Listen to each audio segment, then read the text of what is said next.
I think that's actually a major part of the responsibility of art. What kind of reminders and lessons can now this motion picture do using that same image? So a lot of the ideas and mentalities that ultimately precipitated and sustained that Atlantic slave trade, some of those ideas are beginning to rear their heads again in modern America and globally. Yeah. You know, so in terms of a reminder, I think that for me it was important to be able to dictate what the final outcome of embracing that kind of fear and that comparative superiority, what that can potentially lead to if we allow those ideas to bloom. Right. You know, so for me it was really critical to just be able to set people emotionally in the space in a way that you can't turn your eyes away. That you have to look at it, you have to experience it, and hopefully ultimately through the higher understanding, you also cultivate a higher compassion. Yeah.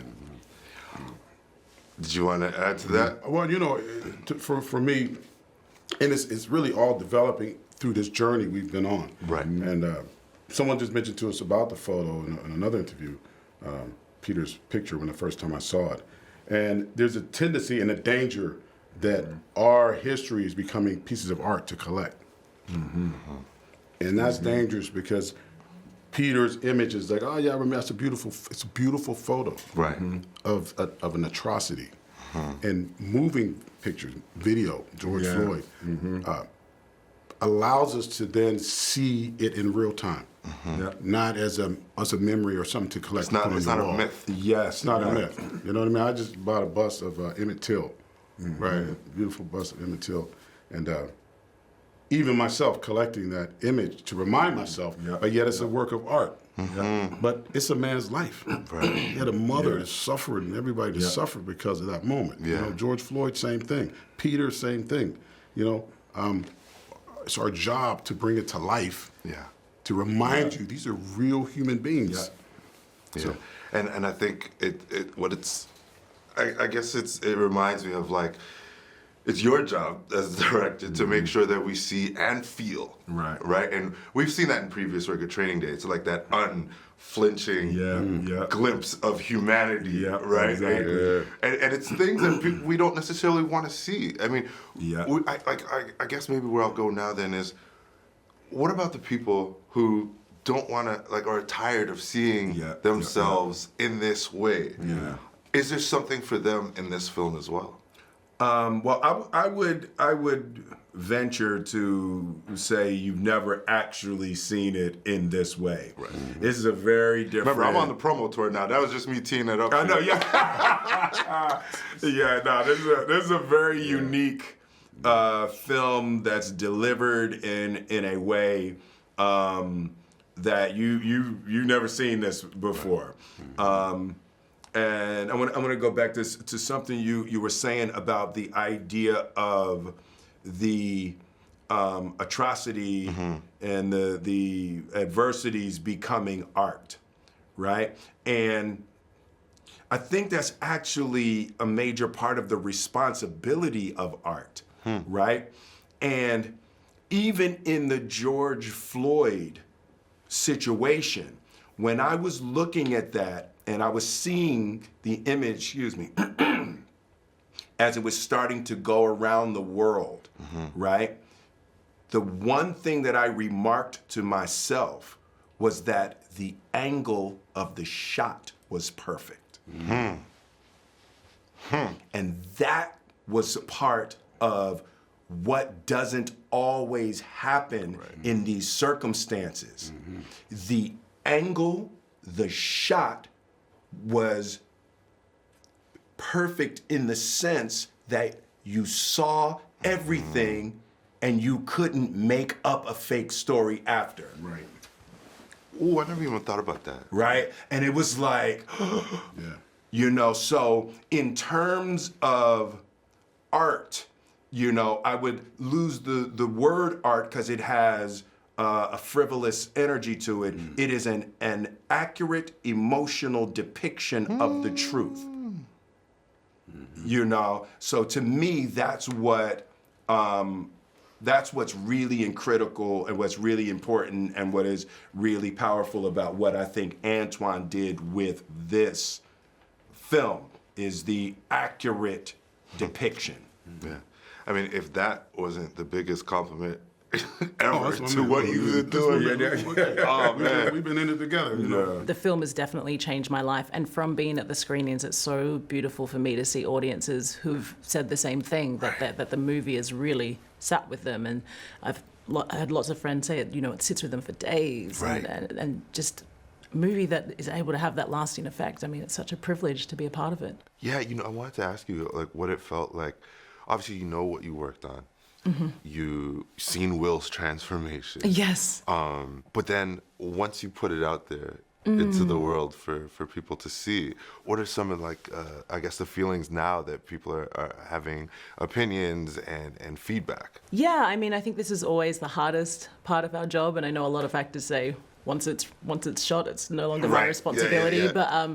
But it's no, it takes on like another journey, and I love the nature of this film. It's a creator of discussions. Mm-hmm. It's getting us talking about these things again. It's getting us to remember those in our past, Right. Yeah. Another thing that's sort of run constant as I talk to Ben and Antoine yourself is the fact that this film also speaks to things that are happening today.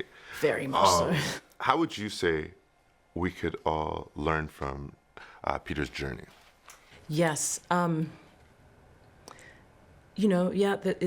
we're in divisive times again, which is crazy given how much progress we've made. Yeah.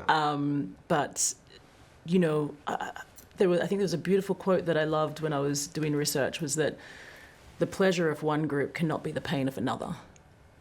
I mean, I really think that is just so relevant today. What would you say that Peter's journey can teach us? Well, Peter's journey is one of faith and love. If we're talking about themes, it's what gets a man through the most violent, incomprehensible violence. Right. What gets you through that? And it's love for his family, and the hope of returning to his family. Ultimately, that's what Emancipation's about. Mm-hmm. And I think about all that's happening in the world right now with in the news, all the different issues that we have, and I wonder, just like how love and faith was a sort of a common theme in the film, is that something that you think can be applicable in where we are today, in terms of dealing with issues and approaching them? Love is all we got. Mm. Compassion. These are slogan words. They mean a lot of things to different people. Right. There are different shades to love. Mm-hmm. But the basic is, as human beings, we're not that different. And it's frightening to see the violence that's popping up right now. Anti-Semitic violence, racial violence popping up, and it's like somehow blinders are coming on, and we're losing our love, we're losing our commonality. Right. And we need to return to that. And I love that you say return to that, because we've already seen it.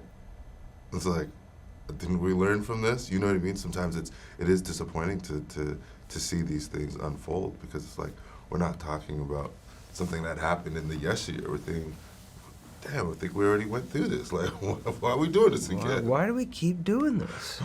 but again, if we look at the American experiment of democracy, it's fragile. Democracy is fragile. Right. And so is love. You gotta keep earning it. And we gotta keep returning to those basics of, like, we are flesh and blood. We are human beings. We're not here for long. Let's be with each other. Let's have a conversation. And let's take some responsibility. I remember the first time you and I spoke, you had told me that your grandparents were involved in the civil rights movement. Yeah. You mentioned the apprehension and deep consideration in taking this role. Are you happy you said yes? Was it important for you to say yes?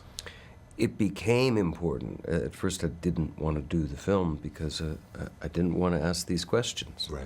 Didn't want to be the face of this kind of violence. Mm-hmm. But as we discussed last time, yes, my grandfather, my father, my Nana marched with Martin Luther King a month after Selma. I come from a family of civil rights activists. So in an odd way, this film playing this role is hopefully a way to wake up of how hate is learned and can be unlearned. Right. Well, thank you for that. As always, you always drop some gems on me. I appreciate your heart and your time. Pleasure to see you again, my man. Like the video? Then hit the button, or better yet, drop us a comment. Then check out our latest videos here. And don't forget to subscribe by hitting the button here for more celebrity interviews and entertainment news.